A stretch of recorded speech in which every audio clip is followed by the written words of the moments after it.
And welcome to the Transform for Tomorrow series. My name is Megan Towns. I'm a learning delivery specialist based in Sydney, New South Wales.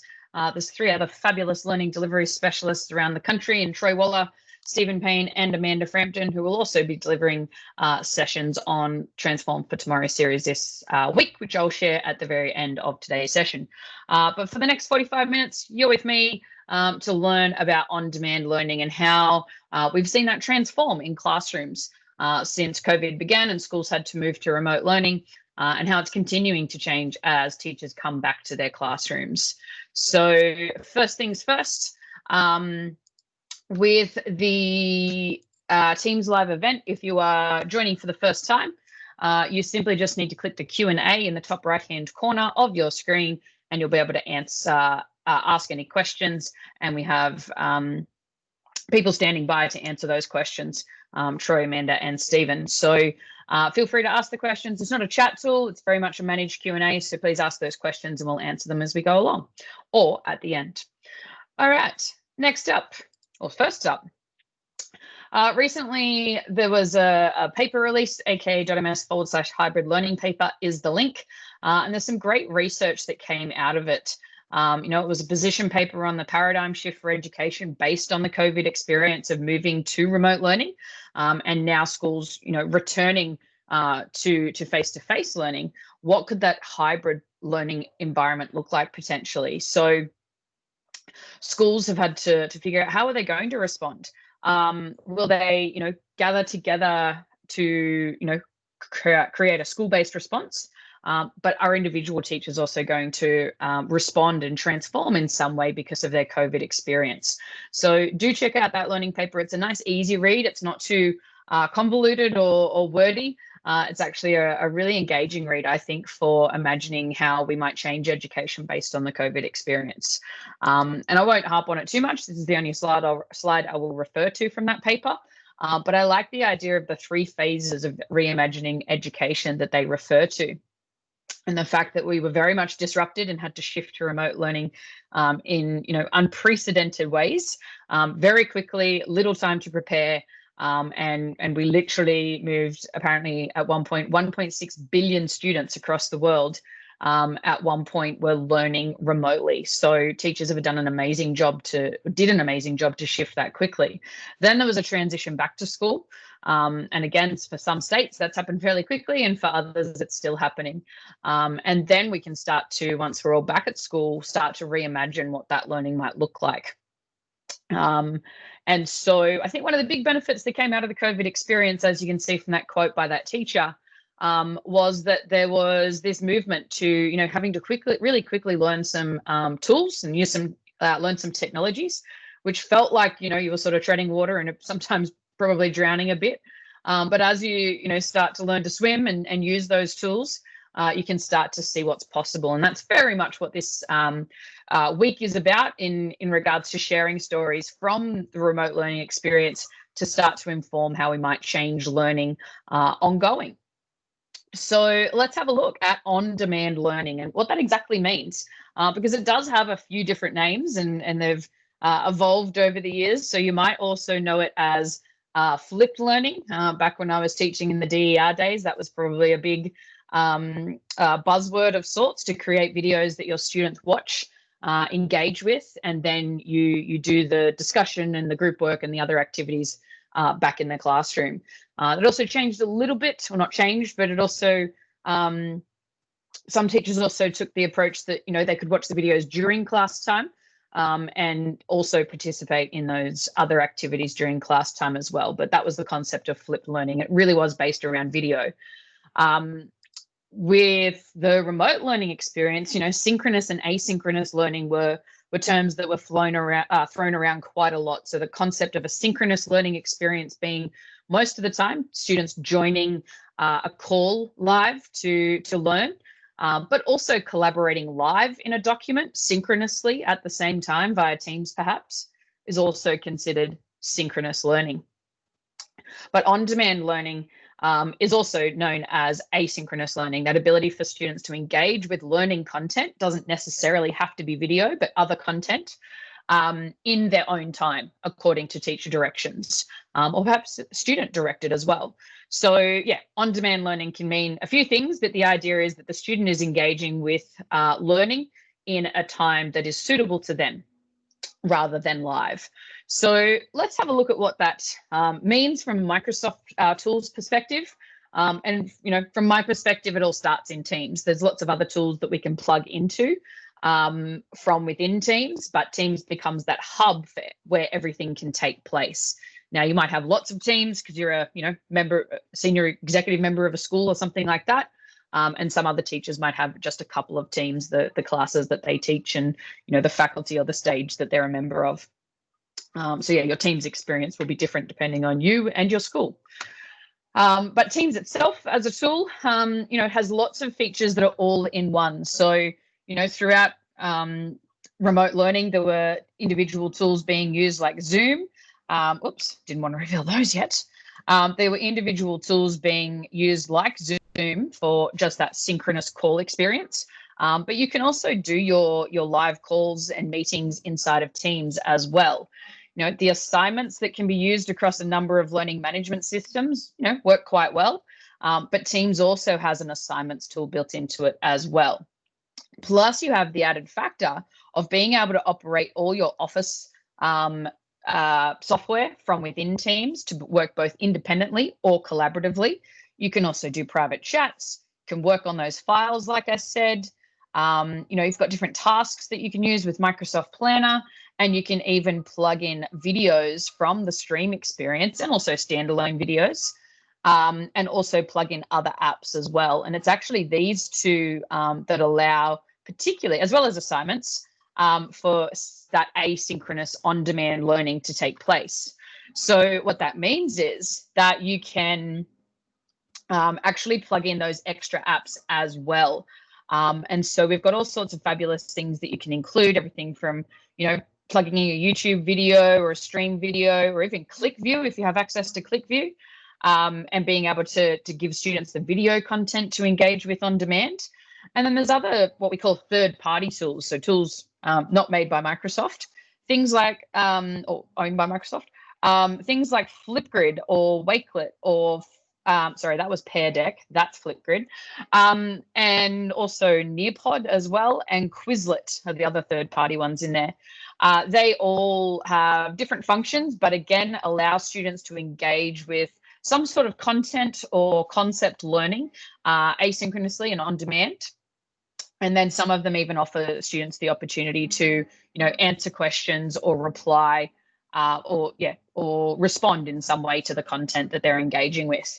And then you can also connect to the Microsoft tools as well. So you can connect to SharePoint, which we'll look at today. You can connect to Microsoft Forms for assessment, and you can even create wikis within Teams as well. And finally, if there isn't an app that actually exists for you to connect to, but it does exist as a website, you can even connect websites in as content as well so that students can engage with that, again, asynchronously and on demand.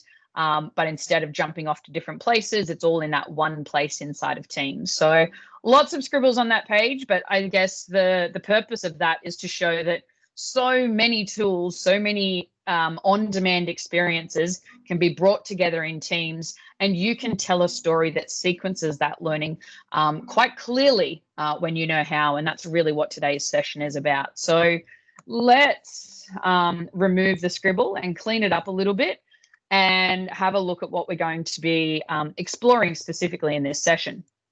So we're going to look at, not what you were doing during remote learning, but potentially how you can change what you were doing during remote learning to be a richer experience. So what we are going to look at is how you can use PowerPoint to create some pretty cool screencasts. A lot of teachers were just creating, and that's fine because we were under pressure so much, to create, you're creating simple screencasts and sharing them in some way, shape or form with your students. When you've got a bit more time up your hands, you can, up your sleeve, on your hands, you can plan your screencasts and use PowerPoint to bring them together quite nicely, share into Microsoft Stream, which is a great video streaming platform. And then you can also jump off share those into teams. The other thing you can do with those videos is embed forms so that you can ask questions. And so what that means is that you're able to collect that data really, really easily. So the third piece is looking at the content. You know, there was a lot of content that students were engaging with asynchronously during COVID, but it was sort of sent out in a whole heap of different ways. And if you're using something like SharePoint, you've got the opportunity to bring all that content together quite seamlessly, and you can sequence that quite nicely as well. So we'll be looking at that in the next 35 minutes or so also. And then finally, the Teams assignments. Teams assignments allows you to bring everything together and to give your students a learning workflow that allows them to engage with that on-demand learning, but also to complete the work associated with that on-demand learning. So that's what we're going to look at for the next, like I said, 35, 40 minutes or so. So let's jump in and have a look first at the creation of videos for on-demand content. So I'm not going to read that quote aloud. I'll talk to the essence of it, but Lynn Barker, who's a teacher librarian up at St. Teresa's Primary School in New Lambton, here in New South Wales, she indicated that the creation of how-to videos was an absolute lifesaver for their remote learning experience. So being able to record the screen to show students what they needed to do, but also potentially record PowerPoint experiences as well and share that content so that students can watch it in their own time and potentially even watch it over and over again to reinforce that learning as well. So the concept of the how-to video is something that I think, not every teacher, but many teachers are taking forward back to their classrooms after remote learning to continue using. So just wanted to share a few ideas about the workflow that you can go through now that you've got a bit more time to create that content. You don't really have more time, but at least you're not quite so overwhelmed as what occurred in the last couple of weeks of term one. So I put together some content during that time. I was getting lots of questions from teachers around Australia on how to create those videos. So it depends on what you have turned on or off inside your school system or inside your school. So if you're not sure if any of these things are turned on, please do reach out to your IT department. And I've got a link there on the screen, bit.ly/create awesome videos, and that will take you to the collection of these 3 videos. So one of them, the first one, looks at how you can use PowerPoint inside the recording tool inside of PowerPoint to make videos. At the moment, this is only available on Windows, right? It's probably the only thing I'll refer to today that is Windows only. So do be mindful that you also need to be running Windows version 1809 or above for the recording tool to be available, right? So just a bit of a disclaimer on that one. Then, no matter where you create your videos, you can upload them into Microsoft Stream, allow students to easily access them via a link, and you can embed that into lots of places, which we'll also look at. And then finally, if you want to get really fancy with that experience, you can add forms inside those stream videos that as a student watches the video, they will have questions pop up to answer. So let's take a look at that workflow. So first of all, I've got a PowerPoint here. It's one that I've used for a while, and I want to create that video experience for students to engage with at any time on demand. So the recording tab needs to be turned on inside of PowerPoint, desktop PowerPoint, not PowerPoint online. And like I said, you need to have Windows 1809 or above to do that. You can turn it on via the ribbon settings under File. So once you've got your recording tab turned on, it stays there all the time. And then, you'd set up your PowerPoint ready to go. You can do screen recordings from here if you wanted to. So if you wanted to show students how to actually use a particular piece of software or how to navigate a website, you can do that onto a blank slide if you choose to. But what I want to show today is the record slideshow option. Now, when you click on that, it will open up a different window for you. And so this is the recording tool that allows you to record your PowerPoint slides. And so there's various things you can do. You can change your video and audio settings. As you can see, I've got myself down in the bottom right-hand corner. So if you have your video on, that will appear down there. You can actually move it later after you've done your recording. You can also choose from a number of pens and colors to annotate over the top of your slides as you speak, which can be really helpful for mathematical and science concepts and drawing those directly onto the screen if you do have a stylus enabled device, or if you're really good with using your mouse or your finger on a touch screen. And then you're pretty much ready to go once you've decided whether you want audio and or video on. When you're ready, you just need to click on record, and it starts recording not straight away. It counts you in 3, 2, 1, and you can introduce the topic as though you were speaking to your students, and then you can either use the arrows on the right hand side, or you can just click next on your keyboard, right hand arrow on your keyboard to move along. And so then, you continue talking, you might talk about similes and all that sort of stuff, circle it or something like that. And you'll notice up here that I've put some notes into my original PowerPoint. And so they will appear a bit like a teleprompter. So that allows you to sort of, keep a track of what you're going to say during your presentation, so that, as you move through your presentation, you're always saying the right things. And so, like I said, you can use the stylus options down the bottom, and as you're talking, you can underline and circle things, and that becomes part of the recorded presentation later, which is amazing. So throughout, if you make a mistake, you can always click on clear to clear the whole recording, or you can just clear slide by slide. But basically, you can record across those slides really fluently without having to stop and start from slide to slide. So it does make it quite seamless. And then when you're finished and you're sort of happy with the recordings as they've come in, you can click the X in the top right-hand corner to shut down that recording view. It doesn't feel quite natural, but it is just the best. It is the only way to get back to the normal PowerPoint slides. And so you might find that you need to actually update your slide. That's fine. You can click the X, close PowerPoint, recording view, fix up your slides, and then just click go into the recording tab and come back to this view at any time. So you can move between the two quite easily. When you're finished, you've done all your your slides are great, you've done all these recordings and you're ready to go. You can publish to stream if you want, or you can export as an MP4. Both options are available to you. I'm going to show the export to stream option, but you can also create a video as well to export as an MP4 and make available wherever you wish. But publish to stream, super easy. Make sure you're logged into your school account in the top right-hand corner. Otherwise, you won't see the stream option if you're signed into a personal account.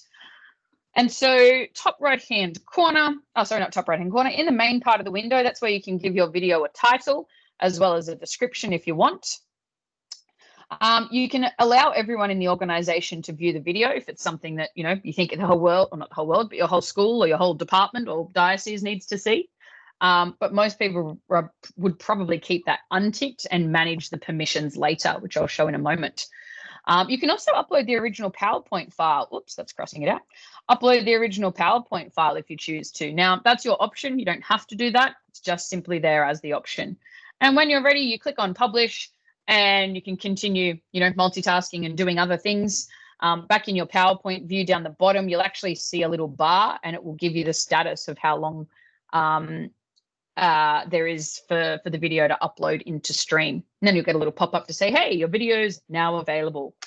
So what you do is you head to the web, go to a web browser, jump into Microsoft Stream. And when you click on, so you can go to web.microsoftstream.com, or you can access Stream via your Office 365 dashboard. So from that dashboard, you can click on My Content and choose your videos. So I can see that my video has now uploaded, which is great. All I need to do is click my little edit icon on the far right-hand side of any of my videos to be able to then change my permissions. And so I can still update those details on the left-hand side. That's nice and easy. I can change my thumbnails and things like that. And I can change the permissions. That's probably the most important piece. And so you can share, you can drop down that share with menu and share, individuals, you can share channels, you can share your groups. Now your groups are also your teams. Okay, so a stream channel, a stream group is set up for you with every time you create a team. So I've just searched my 2028 English 4 team, And I'm now able to actually permission that to all of my students who are in 8 English 4. Now, if I add 3 students into my 8 English 4 team, they will get access to the video. All right. So it is important to manage your permissions to your videos so that they align with the places where you want to share it. And then finally, on the right-hand side, again, depending on your school's setup, you will be able to, add automatic captions and transcripts, which is great for accessibility, and also those subtitles as well. They'll usually add them, automate for your videos, as well as your recorded meetings as well.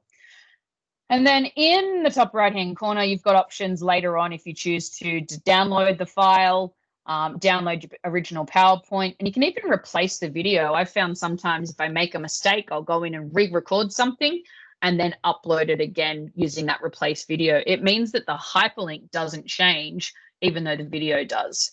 So there's some great settings there available to you for each of your videos within Stream. So once your settings are good and you're happy with all of those, you now have access to that Stream video, and so do the people that you shared it with. And so it's completely up to you what you do with that here on out. So you can just easily grab the hyperlink from up the top, or you can also click share to get the link. And then there's lots of different places and ways that you can share that on-demand learning. I personally love going into Teams and clicking the plus and adding Stream and just connecting it as a tab up the top of my channels. Depends on what your channel structure is, but I just connect it straight to the relevant channel. You can also embed it into OneNote. So whether it's standalone OneNote or the OneNote that's embedded into your Teams experience, when you paste the link into OneNote, pretty much instantaneously, once you click on that, once you paste that in, it will automatically embed into OneNote. So that's a really nice feature when you want students to take notes. Okay, so they're engaging with the on-demand video, but they're able to still either write or type notes below while watching the video, and they're not actually on 2 different windows. So it's a really powerful way. It's really powerful to combine Stream videos into OneNote. So the other thing you might notice when you have that video displayed in Stream is this interactivity. All right. Now you might see the transcript and you'll see interactivity as a second tab. My transcript just hasn't uploaded yet. So yeah, with interactivity, you can add form questions throughout. So what you need to do is, if you wanted to quiz students or just ask their opinion or whatever it might be throughout the video, you need to go into Microsoft Forms first and set the questions up. So you don't set up one form for all the questions you want to answer throughout. If I wanted to ask questions at various points throughout this video, I would need to set up 4 different forms for each one of those questioning moments in time. So do be aware of that. So here is one form that I've set up ready to pop in first for my video. So it's just a quick question, a quick couple of questions that I want to ask. One of them is self-marking because it is, self-marking. I manually, determine which is the correct answer, and that will, you have the option under settings to determine whether students receive that feedback immediately or if you, wait and return the results later. And then I've got an open-ended question that I'll go in and answer, mark later once the students have all completed the questions. So once I'm happy with that form, like I said, I'll set up a few of them. If you want to collect students' names without them filling it in, you make sure you keep the share setting as only people in my organization can respond. And then you copy the link, right? So you'll do this for each question that you need to ask. And so I've moved my marker along to the point where I want to ask the question. And then I click on add form. I paste the link in, which is nice and easy. And then I give it a simple name. All right. And then I just add to timeline. And so what happens is once that's added in, when the student is watching the video and they get to that moment in time, the form will pop up. The student can, select the answer and type in their response if there is an open-ended question. And then when they're finished, they do have to scroll down and click submit before moving on. So you probably do need to be explicit in teaching them that. And then when they're ready, they can continue to video.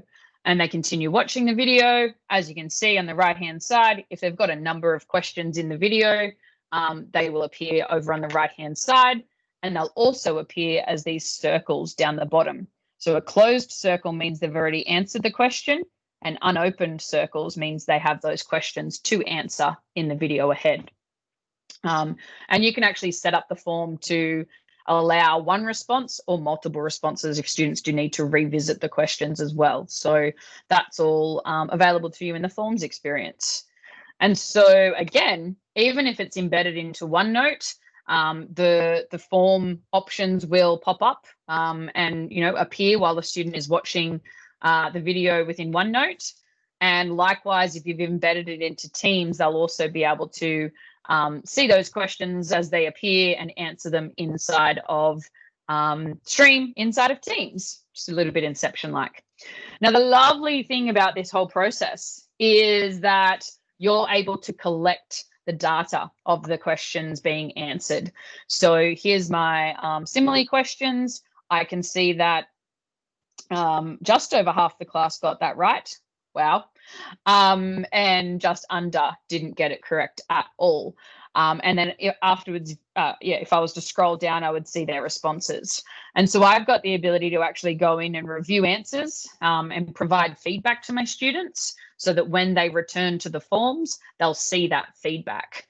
And you can also post scores as well if you've assigned points to the questions. And then if you choose to, you can export the data as an Excel spreadsheet and include that as part of your records. If you wanted to include this in Teams assignments, you would actually need to set it up in Teams assignments instead, which we'll show at the very end.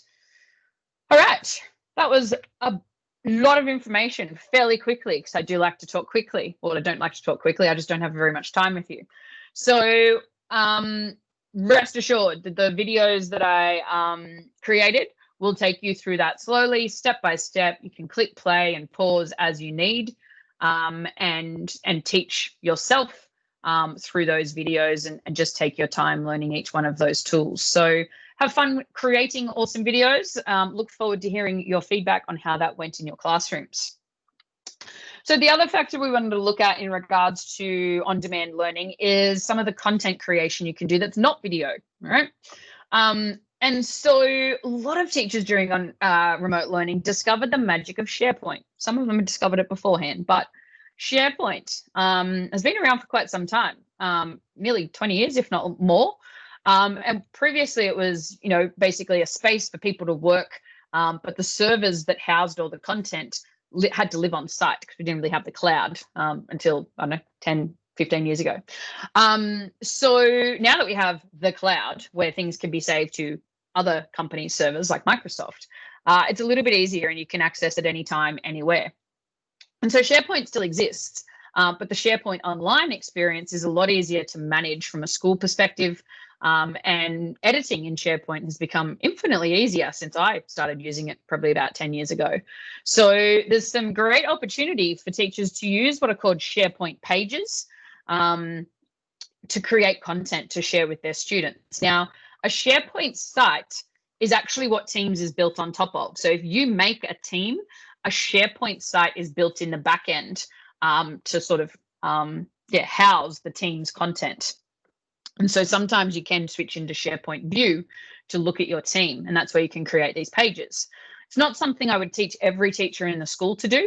It's definitely something you would teach your confident users of technology to use, but also curriculum teams might be interested in learning how SharePoint could be this house for content, so that instead of teachers having to make content year in, year out and, copy and paste content, a single place for example, history unit of work could be kept, because that's the consistent content that doesn't change too much from year to year. Might need a little bit of tweaking, but it's pretty much the same.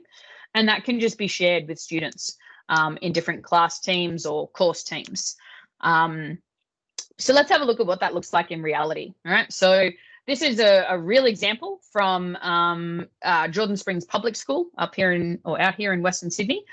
They're opening up in term 3, so a brand new school. They don't yet have any students walking through their doors, but they will soon. So Kylie Becker is the principal. I've been working with her and her amazing executive to start to imagine how technology can support the amazing vision that they have for teaching and learning. And the idea is that they're going to have these storyboards, and students will be engaging with a number of different storyboards concurrently at any given time. And it's going to be very much student directed. So what they wanted was a place for that, on-demand learning to live, so that students can engage with, whether it's audio, video, text, hyperlinked content in their independent learning time, and then go and complete certain activities based on the learning that they've done. So yeah, they just needed this place to store it. They want to use Teams, but they like the idea of, when I showed SharePoint and the pages concept, how that could look inside of Teams. So this is an example of a SharePoint page. Each one of these tiles, this is what we call the hero web part. Each one of these tiles heads off to a specific subtopic, all right?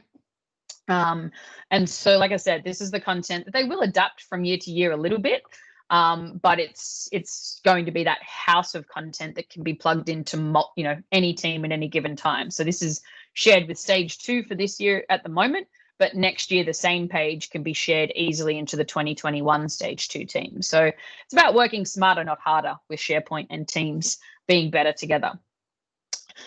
So again, one of the another SharePoint page, this is one of the activities. This time it's gone across the whole screen, because you can actually expand in the top right hand corner and contract to make the content fit. And so there's some just embedded YouTube videos there. You can also embed your stream videos. You can create a video of yourself, teaching content or ideas or concepts, and embed that. And you can insert audio. There's all sorts of things you can do in building these SharePoint pages. So let's have a quick look at how to build those. I did share a link earlier that I forgot to mention on the support page for SharePoint, and how you can learn to build pages. I use it quite often. So I'll share that again at the end, so don't worry too much about trying to keep track of everything I'm about to share. So you want to make a SharePoint page. No problemo. When you're looking at your posts or your files from within Teams, all right, you'll usually see a little ellipsis in the top right-hand corner, and you'll be able to open in SharePoint, all right? So that's when you're clicking, when you see posts or files, just like I said, look for your 3 dots or your ellipsis and open in SharePoint. And what that will do is open up the back end, all right? It'll open up a new browser window. You'll see your SharePoint interface in that browser window. And there's a couple of places where you can go to make new pages, all right? You can either go directly to the pages menu and click new page, or if you find yourself on the home page of your SharePoint site, you can click new and create a new page from there, all right? Normally you land in documents, all right? And if you try to click new, you'll get a new Word document or Excel or whatever it is, all right? So make sure you select home or pages to make your new pages. Now, before I move on, just wanted to point out that I would more than likely create a standalone SharePoint site, if you can do that, or a standalone or a team that is used for that content. So in this case, it's called the Storyboard House, right? You might just call it, Year 8 English content or all English content. It's really, it depends on how big your school is, how many sites or teams you need to house all of this content. Less is more. Try not to, confuse things. I think primary schools could probably have one, and maybe high schools have one for each subject area. I think it just would require knowledge and conversation from a group that's driving the content creation. But yeah, I would set up that space in the top right-hand corner. That's where I can add members, and I'd make sure all the students that need to see this content throughout the year are added, and then potentially removed as well once they, finish that grade or course or whatever it might be. Because if you don't permission them to see the SharePoint space, when you put it into their, class team, they won't see it. They'll get a I cannot access message. So do make sure you add them into the SharePoint space as well. All right. So creating new pages, if you click pages, like I said, that's where you'll be able to click new and create a site page. All right. So With the site pages, I don't want to spend too much time on this. I honestly recommend jumping in there and just having a play.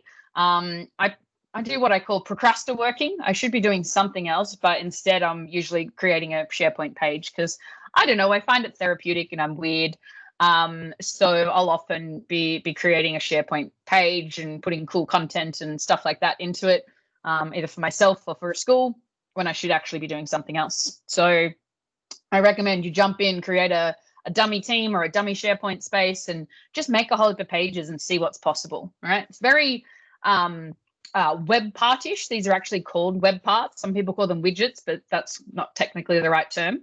But the idea is that you get this page to edit. Right now, you'll get some settings up here to change your header picture and all that sort of stuff. You can tap into stock photos. You can upload your own. It's really easy. Then you can start to use these plus buttons on the left-hand side to structure your team and your SharePoint page and the bones, okay, the spaces where content will go.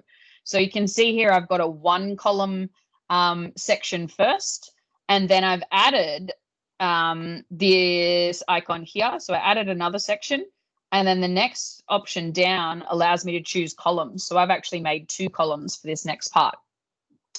And then when you hover around in a part, you'll see a plus button. Hover around in an area, you'll see a plus button. And that's where you can add all this extra content. So you can add text, you can add, even embedded content from somewhere else. You can create hyperlinks. Over here, I've embedded that stream video. You can embed YouTube. You can embed, you can add all sorts of things, right? So if the files exist in your SharePoint site, you can also pop them in as well. And you can insert pictures also.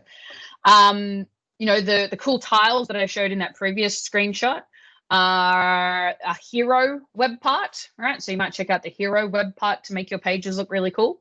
So like I said, play around because you can create some pretty awesome on-demand learning simply by adding that content onto a SharePoint page, right? So when you're ready, you edit it. It's actually saving live, which is great. When you want to publish the changes so everyone can see them, you can click on publish, all right? So you can actually come back and make slight changes and not have the rest of the world or the rest of your students see it until you click publish. So do be mindful of that one as well.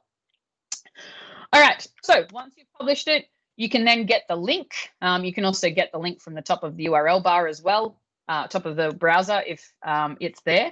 And you can copy that address to paste into Teams. So when you're over in Teams, all you need to do is click on that little plus, and then you will see the SharePoint option as a tab. Now that will pop up, and if you've created the SharePoint pages using the SharePoint space behind your team, you'll see a list of all those pages. You can see there's one there already. If you actually wanted to connect to the content from your SharePoint house, as I call it, then you can click on add page from another space, right? And just paste that link in that you've got. Just depends on where your SharePoint content is, how you add that at this point. And then you click on save and happy days, it's now embedded. Now you can see that the SharePoint page is slightly different to the way I was editing it. It just depends on the resolution. So it works quite nice on a mobile device, whether it's mobile or tablet, because of that adaptive design.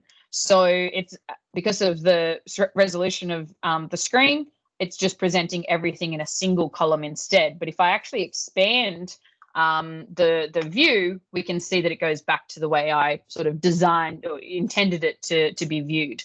So that is something you might want to teach your teachers and students how to use when you're embedding things in Teams. So expand and contract is really handy. All right. So yeah, SharePoint pages, great way to present on-demand learning within Microsoft Teams. So the Jordan Springs Public School example here is amazing, but it's just one of many. I've worked with quite a few schools and know of many schools that are now starting to build those SharePoint houses of content to make teaching that content smarter, not harder when it comes to repeating yourself.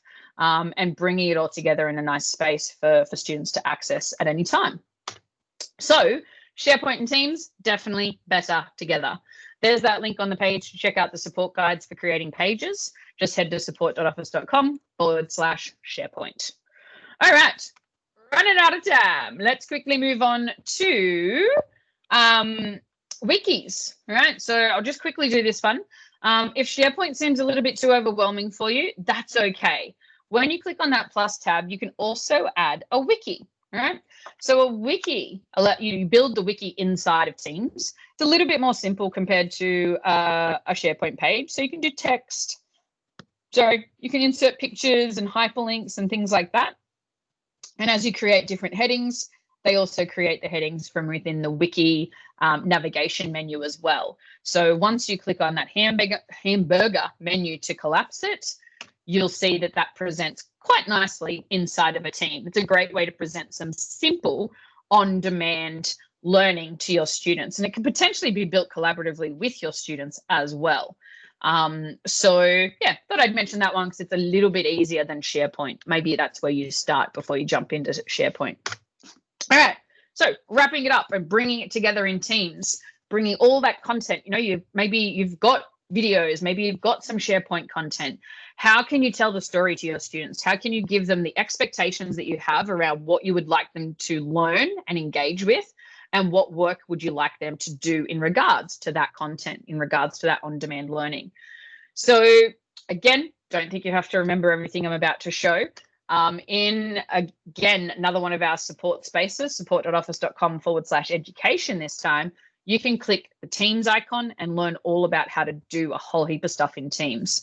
Fun fact, when you're using Teams itself, you can also click this help menu down the bottom, and it connects to exactly the same collection of support guides. So do check both of those out.